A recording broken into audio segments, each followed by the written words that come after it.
안녕하십니까. 매일 아침 조간신문의 주요 기사를 딱딱 풀어서 해석해드리는 조간 딱풀 11월 29일 월요일에 인사드립니다.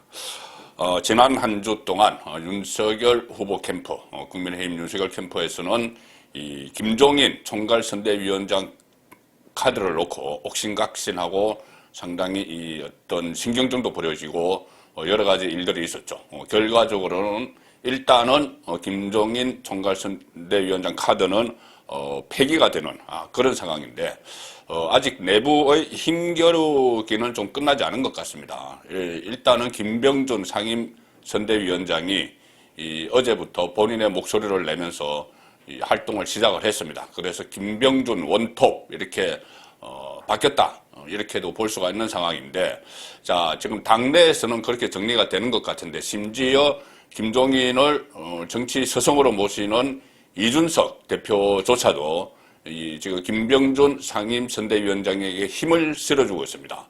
왜 그러냐면은 본인이 같은 상임선대위원장인데 이준석 대표 당연직이죠. 그런데 홍보 미디어 그 본부장도 같이 맡았죠. 그래서 이준석은 나는 홍보 미디어 영역에 집중을 하겠다.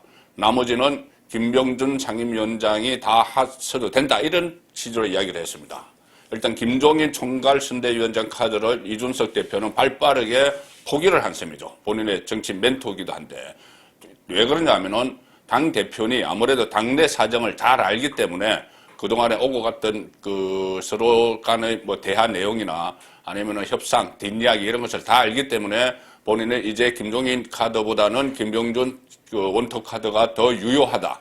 이런 생각을 판단을 했기 때문에 그렇겠죠. 물론 본인의 앞으로 정치적 앞날 같은 것도 다 고려를 했겠지만, 자, 그런데 당내에서는 그렇게 정리가 되는 분위기인데, 당 밖에서 윤석열 후보 흔들기가 후보 주변, 일단 후보 주변을 흔듭니다. 후보를 직접 흔들지는 않고, 후보 주변 흔들기가 시작이 됐습니다.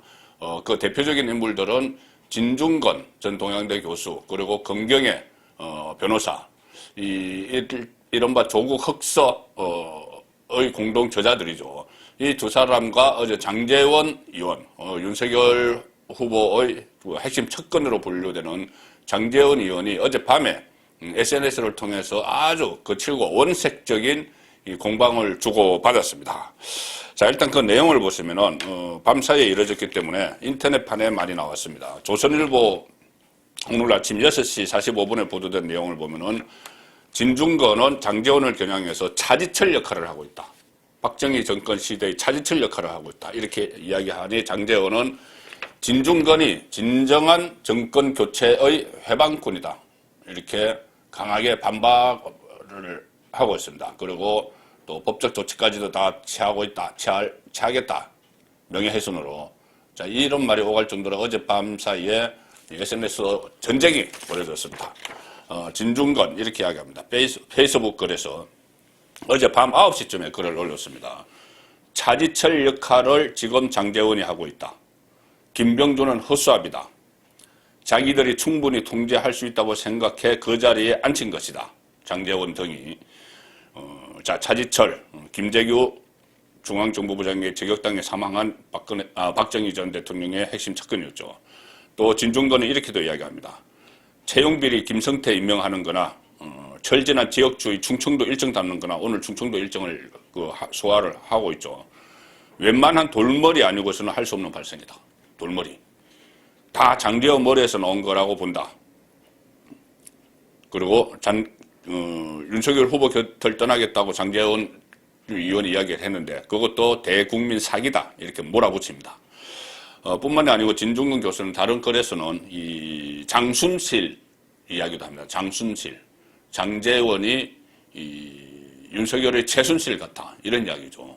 그리고 윤석열 캠프가 30 말기 상황으로 가고 있다. 30 박정희 시대 말기 상황으로 가고 있다. 이렇게 이야기하면서 차지철 이야기까지 원색적으로 막 퍼붓죠. 자, 이렇게 되니 2시간 뒤에, 그러니까 밤 11시쯤에 장제원 의원이 반박글을 씁니다. 진중권 전 교수가 저를 저격해서 꺼져가는 김종인 전 비대위원장 이슈를 재점화하려고 안간 힘을 쓰는 모습이 참 가엽다. 김종인에 대한 눈물견 충성심은 높이 평가하지만 자신이 저질러 놓은 저렴한 발언에 대해서도 반드시 이 법적 책임을 져야 할 것이다. 그러면서 진중권 교수는 진정한 정권교체 해방꾼이다. 이렇게 반격을 합니다. 이 글을 장제원 의원이 올린 지 4분 만에 진중권 다시 재반박하면서 푹 고소하세요. 이렇게 이야기합니다. 그리고 장제원 의원을 진중권 교수는 파리에 비유를 했습니다. 파리. 김종인이 이야기했던 파리 때. 파리는 저격하는 게 아니라 그냥 잡거나 쫓는 것이다. 아무튼 캠프 접수하셨으니 잘해서 꼭 정권교체 이루시라. 이렇게 비꼬았습니다. 자, 같이 이 조국 흑서를 썼던 건경애 변호사 있죠. 원래 민변 출신 변호사입니다. 건경애 변호사도 여기에 참전해서 세계일보 이것은 오늘 아침 또 6시 55분에 낸 기사입니다. 건경애 상황설 퍼뜨린 김종인의 상황이다. 이 설을 퍼뜨린 3인방의 성입니다. 장제원 명예훼손 멈추게 바란다. 상황이다. 이것은 이 상황설이라는 이야기는 민주당 쪽에서 계속 나온 거죠.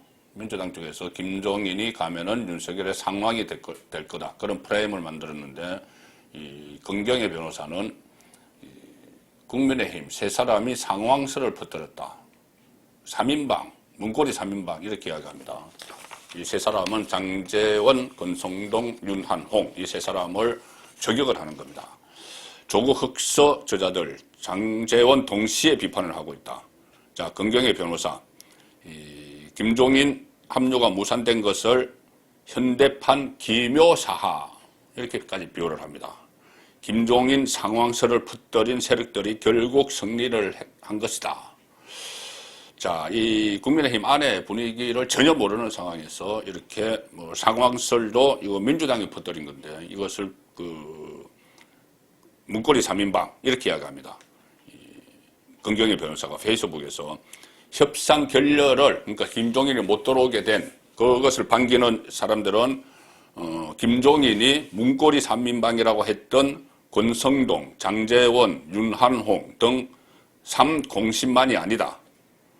김종인 위원장을 상황이라 맹공격을 퍼부었던 더불어민주당은 터져나오는 환호를 눌러 참으로 애를 쓰고 있을 것이다.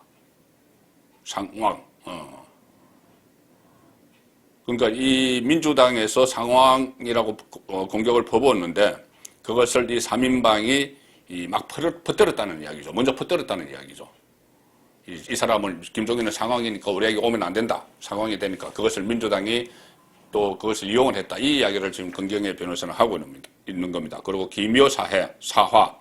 김종인이 모든 것이 기묘사화 같아. 이렇게 이야기를 했는데 기묘사화는 중종시대에 이 중종을 왕으로 만든 훈구파들이 이 개혁을 추구하는 조광조를 비롯해서 신진살인파들을 숙청한 사건이죠.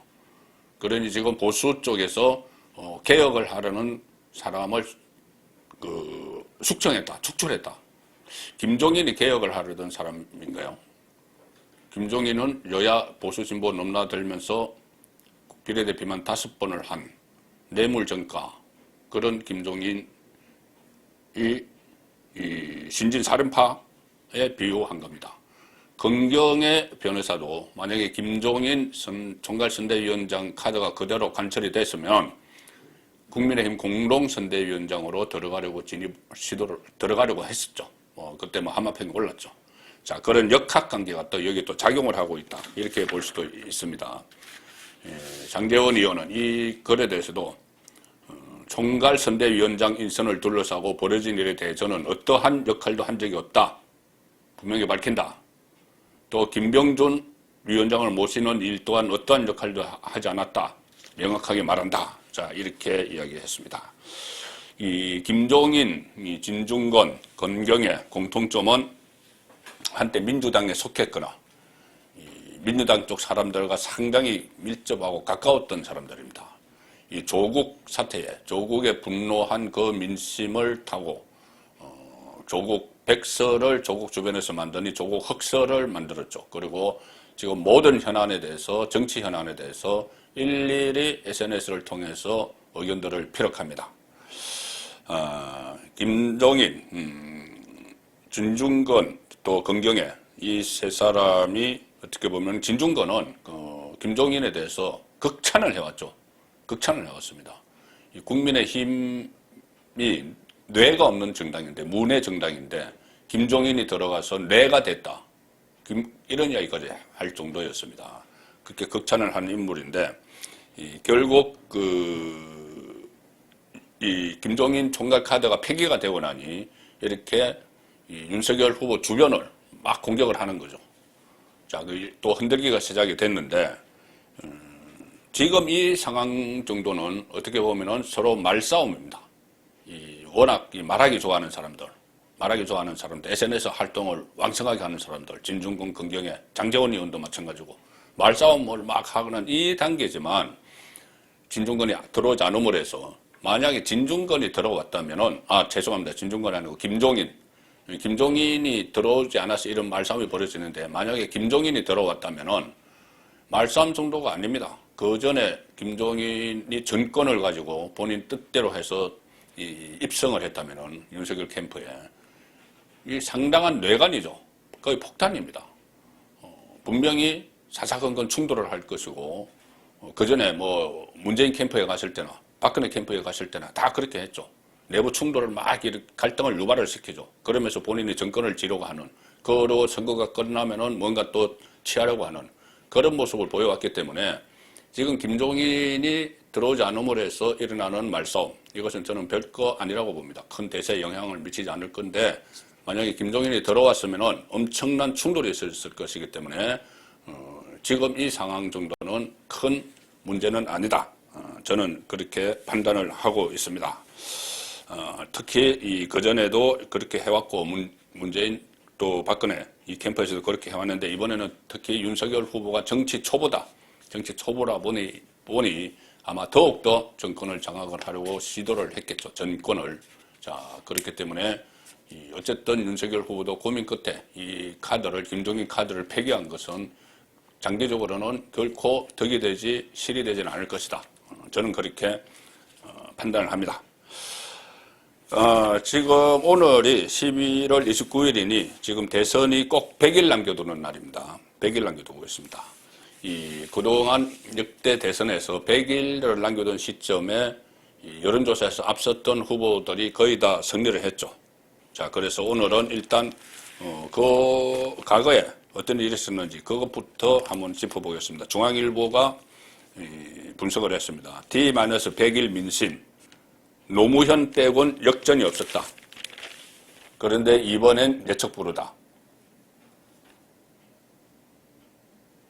자, 여론조사가 시작된 이후에 여론조사 1위 후보 당선 확률이 86%. 그런데 이번에는 1, 2위 격차가 안 커서 안개 속이다.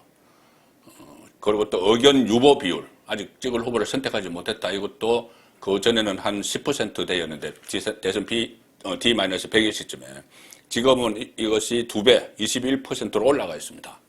그래서 유동성이 크다는 이야기고 87년 13대 대선부터 2017년 19대 대선 때까지 선거 D-100일 전후 실시된 한국갤럽 기준으로 보면은 7번 대선에서 D-100일 전 또 후 100일 전후 실시된 여론조사에서 1위였던 후보가 이긴 것은 7번 중에 6번이다. 막판에 노무현 후보가 2002년 이야기죠. 정몽준 후보와 단일화를 성사시켜서 이해창 후보에게 역전했던 그것이 유일하다. 자, 이런 분석 저도 몇 차례 해드렸습니다. 그런데 그때 이 정몽준 노무현 이 단일화라는 큰 이벤트가 있었는데 이번에는 이재명이 약간 찌고 있죠. 그런 이벤트를 만들 만한 거리가 없다. 물론 뭐 심상정 후보와 단일화를 전격적으로 할 수도 있지만 그것이 대세에는 영향을 미치지 않을 것이다. 만약에 그렇게 되면은 안철수 후보도 또 윤석열 후보와 단일화를 할 수가 있겠죠. 자, 그런 상황이긴 한데 다만 그때 지금까지 100일 D-100일 때보다 1위와 2위 후보의 격차가 그다지 크지 않다는 것이죠. 자, 그 상황을 중앙일보는 일면 톱에서 설명을 하고 있습니다. 대선 여론조사를 했는데 36.1% 대 38.9. 자, 이재명이 36.1, 윤석열이 38.9. 오차 범위 내에서 지금 윤석열이 약간 앞서는 이런 결과가 나왔기 때문에 이 대선 T-100일에 특정 후보가 1위를 하고 있다. 이렇게 딱 부러지게 못을 받기는 어렵다는 이야기죠. 오차 범위가 있기 때문에. 36.1 이재명, 38.9 윤석열, 심상정 5.6 안철수 6.1 이렇게 돼서 절대 우세 없는 D-100일. 그런데 이 정권 교체 여론은 53.5%, 정권 유지 37.6%보다 월등히 높습니다. 이 부분도 상당히 이것은 문재인 정권의 실정 때문이죠. 이 부분이 오히려 이 개인에 대한 지지율 이것보다 더 중요할 수가 있습니다. 정권 교체를 꼭 해야 되겠다는 사람들이 가반수를 지금 훌쩍 넘고 있기 때문에 그런 것이죠. 또 다른 조사들도 있습니다. 이 중앙일보 조사는 차이가 뭐 2.7% 정도로 별로 안 크죠. 그런데 이 다른 조사도 오차 범위 밖을 훌쩍 뛰어넘지는 않지만은 그렇게 큰 격차가 안 벌어진 그런 조사들이 계속 나오고 있습니다. 영남일보가 KBS 대구 방송과 공동으로 전국 여론조사, 대구 경북만이 아니라 전국 여론조사를 대선 T-100일을 맞아서 했는데, 자, 43.9 대 36.3, 7.6%포인트. 그러니까 한 자릿수가 났죠. 오차 범위는 살짝 벗어났지만은 한 자릿수로 이기는 이 결과이기 때문에 앞으로 또 다른 변수가 생기면은 출렁일 수가 있다는 그런 이야기입니다. 표본 오차가 플러스 마이너스 3.1%니 이 7.6% 사이 난 것은 살짝 벗어난 그 조사 결과입니다. 그리고 오늘 또 흥미있는 여론조사가 아침에 하나 나왔는데 이 머니투데이에서 한 달 동안 11월 한 달 동안 있었던 여론조사가 하루에도 몇 개씩 막 나오죠. 305개를 여론조사 305개를 전수조사를 했습니다. 그러니 305개 나온 거를 다 합해서 평균을 냈겠죠. 그런 식으로 조사를 해보니 이 42%, 윤석열이 42%, 이재명이 36.3% 이렇게 나왔습니다. 자, 상당히 새로운 조사 방식이죠. 딱 일정 시점에 조사를 한 것이 아니고 이 월요일 통합 지지율 이런 것을 조사를 해서 발표를 한 겁니다. 그러니까 11월 넷째 주 현재 중앙선거 여론조사심의위원회에 등록된 모든 여론조사를 전수 분석한 결과 윤석열 국민의힘 대선 후보가 42%, 이재명 후보 36.3%, 그래서 5.7%포인트 차. 뭐 정남일보 조사나 중앙일보 조사 그 사이에 있죠. 그러니까 어쨌든 큰 차이는 지금 나지 않고 있는 겁니다. 한때는 컨벤션 효과로 윤석열 후보가 12% 안팎까지 벌어졌지만 최근 들어서 좀 다시 줄어드는 그런 추세를 보이고 있습니다. 그리고 서울신문은 지역별로 다 분석을 했습니다. 지역별 분석. 그때 4개 언론사가 동시에 설치하는 전국 지표조사죠. 자, 지역별로 했는데 아무래도 가장 승부처는 서울이다. 근데 서울에서 지금 윤석열 후보가 앞서 있기 때문에 이 서울을 전국적인 현상으로 만들면은 윤석열이 이긴다. 이런 이야기고 이재명 후보 쪽에서는 서울 민심을 반드시 다시 탈환하겠다. 이렇게 이야기합니다. 서울은 성부처, 성부처인데 39대 30으로 이기고 있습니다. 윤석열이. 그리고 인천 경기는 이재명이 경기지사를 지낸 곳이기 때문에 31대 38로 이재명이 앞서고 있고 또 쭉 있는데 특히 강주 전라가 호남 지역이 이재명이 60%, 윤석열이 10%입니다. 둘 다 만족스럽지 못한 결과죠. 윤석열이 호남에서 한 20% 정도는 받아줘야지 좀 안전하게 들어갈 수 있고, 자, 노무현, 문재인 당선될 때, 노무현, 문재인 두 사람이 당선될 때 이 호남의 지지를 받는 PK 후보였죠. 이 두 사람이 당선된 시점에 호남에서 90% 가까운 지지율을 받았습니다. 그런데 이재명은 60%에 머물고 있으니 만족하지 못하는, 양쪽이 다 만족하지 못하는 결과를 호남에서는 얻고 있습니다. 이 대구, 경북, 부산, 울산, 경남, 영남에서는 5년 만에 보수표가 재결집 가능성이 있다. 그리고 윤석열은 특히 TK에서 굳히기 58대 16입니다. 이재명은 PK에서 좀 배수진을 친다. PK는 아무래도 그 TK보다는 민주당 표가 좀 있는 것이죠. 그래서 여기서는 이재명이 21, 윤석열의 40 이렇게 나왔습니다. 절반까지 올라간 거죠. 그래서 이 보수표가 5년 만에 재결집 가능성이 있다. 자, 그래서 그것 때문에 정권 교체에 대한 여론조사가 여론조사 결과가 상당히 정권 교체 쪽이 많이 나오는 것이죠. 자, 그래서 이 상황에서 하나 꼭 짚어봐야 될 것은 그러면 앞으로 어떤 변화가 있을 것이냐. 그런데 일단 어떤 호재가 엄청난 호재가 들어오기는 좀 어렵습니다. 윤석열 후보 입장에서는 호재보다는 지금 앞서 있는 것을 좀 유지를 해야 되는데 좀 악재들이 몇 가지 뭐 등장할 것들이 있죠. 뭐 고발 사주 이야기나 아니면은 나중에 TV 토론하면서 또 실언을 한다든가 말 실수하는 그런 문제들도 있고 부인 김건희 씨가 전면에 곧 등장할 것 같은데 등판하면 그것이 득표에 득이 될까 실이 될까 이것도 잘 전략적으로 판단을 해야 됩니다. 자, 그런데 이재명 후보는 더 악재들만 있습니다. 더 악재들만. 어제 제가 설명드린, 정각 뒷담화에서 설명드린 그 문제가 지금 보통 문제가 아닐 것 같습니다. 대장동, 이것은 특검을 해도 대선 때까지 가기 어렵지만은, 지금 이 불거진 이 문제는 조카 교제 살인 사건, 그것을 변호한 이 문제는 지금 여론의 질타를 받고 있고, 특히 이재명 후보의 취약점이 여성이죠. 근데 여성 유권자들의 표심을 더 크게 흔들어버릴 그런 가능성도 있습니다.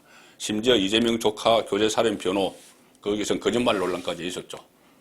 내 조카라서 할 수 없이 그 사건을 맡았다 했는데 1년 후에 또 다른 유사한 사건 조카가 아닌 남이 한 수임을 의뢰한 변론을 의뢰한 그 사건을 맡기도 해서 이 진정성 논란도 있습니다.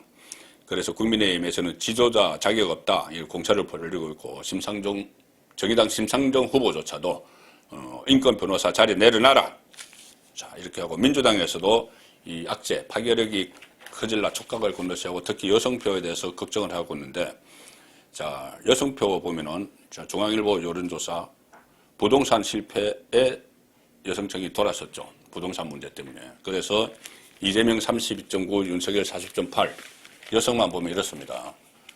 여기서 부동산 정책, 문재인의 부동산 정책에 실망한 여성 유권자들이 가뜩이나 돌아서 있는 이 상황에서 자, 이 윤석열의 여성 보호, 얼마 전에 여성 보호 정책을 발표한다고 하면서 그때 본인이 스스로 실토를 한 일이죠. 실토를 해서 이 조카 교제 살인 변호 전력이 지금 도마에 올라 있습니다.